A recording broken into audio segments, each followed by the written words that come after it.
അതെ, കേന്ദ്ര സർക്കാരിൻ്റെ അഭിഭാഷക പാനലിൽ ഒരു പ്രമുഖനായിട്ടുള്ള ഒരു MLA വന്നതിൻ്റെ ഔചിത്യം അദ്ദേഹം തന്നെയാണ് വ്യക്തമാക്കേണ്ടത്. അതെന്താണ് എന്നുള്ളത് എനിക്കറിയില്ല. ഇപ്പം പിന്നെ BJP-യിലേക്ക് പോകുന്നതിനുള്ള പല വഴികളുമുണ്ട്. ആ ഒരു വഴിയിൽ ഈ ഒരു വഴി കൂടി ഉണ്ടോ എന്നുള്ളത് എനിക്കിപ്പോൾ പറയാൻ പറ്റില്ല. ഇപ്പം തന്നെ ഒരു MP-യെ സംബന്ധിച്ചിപ്പോൾ പറയൽ തുടങ്ങിയല്ലോ. വീക്ഷണം പത്രാധിപർ ഇതിൻ്റെ ഇടയിലാണല്ലോ BJP-യിലേക്ക് പോയത്. അപ്പോൾ പ്രശ്നം എന്താണെന്ന് പറഞ്ഞു കഴിഞ്ഞാൽ അനാവശ്യമായിട്ടുള്ള വിവാദങ്ങൾ ഇടതുപക്ഷത്തിനെതിരായി ഉണ്ടാകുന്നതിൻ്റെ പ്രധാനപ്പെട്ട കാരണം അവർക്കെതിരായി പൊതുസമൂഹത്തിൽ വന്നിട്ടുള്ള ശക്തമായിട്ടുള്ള ആക്ഷേപമാണ്. ഇപ്പോൾ അൻവറിൻ്റെ കാര്യം എടുക്കുക. അൻവർ ഉന്നയിച്ചിട്ടുള്ള കാര്യത്തെ സംബന്ധിച്ച് ഗവൺമെൻറ് ശക്തമായിട്ടുള്ള നിലപാട് സ്വീകരിക്കുകയാണ്.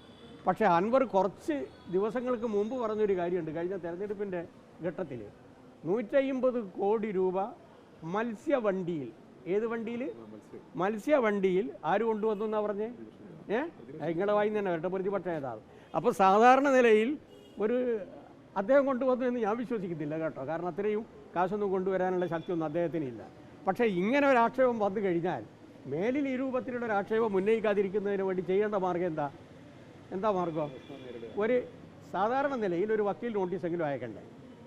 ഒരു അപകീർത്തിക്ക് 499, ഇനിയിപ്പോൾ സെക്ഷൻ മാറിയിട്ടുണ്ടോ എന്നുള്ള എനിക്കറിയില്ല, ഒരു ഡിഫേമേഷൻ കേസ് കൊടുക്കണ്ടേ?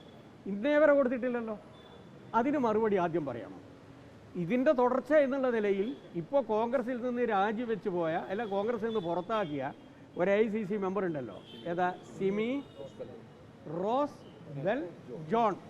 അവർ പറഞ്ഞ കാര്യം കർണാടക ഉപമുഖ്യമന്ത്രിയിൽ നിന്ന് എത്ര കോടിയാണ് വാങ്ങിയെന്നാണ് പറഞ്ഞത്? എത്ര കോടിയാണ് പറഞ്ഞത്? 4 കോടിയോ 14 കോടിയോ?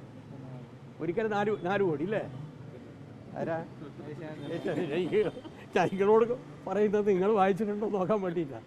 4 കോടി രൂപ ഉപമുഖ്യമന്ത്രിയിൽ നിന്ന് ആര് വാങ്ങിയെന്നാ പറഞ്ഞേ? ആരാ പറ? പ്രതിപക്ഷ നേതാവ് വാങ്ങിയെന്നല്ലേ പറഞ്ഞേ? അതിൻ്റെ കണക്ക് പറഞ്ഞിട്ടില്ലല്ലോ. അത് ഒരു മുൻ AICC മെമ്പറും അതുപോലെ തന്നെ യൂത്ത് കോൺഗ്രസിൻ്റെ അഖിലേന്ത്യാ സെക്രട്ടറി അല്ലേ? അതിന് മറുപടി പറഞ്ഞിട്ടേ ഇല്ലല്ലോ. അപ്പോൾ അതിനൊക്കെ മറുപടി പറഞ്ഞതിന് ശേഷം ഇപ്പോൾ ഉന്നയിച്ച കാര്യങ്ങൾക്ക് മറുപടി പറയാൻ ഞങ്ങൾ താമസിക്കുന്നില്ല. കാരണം ഞങ്ങളെടുക്കാൻ നല്ല ഇൻസ്റ്റൻറ്റ് മറുപടി ഇക്കാര്യത്തിലുണ്ട്.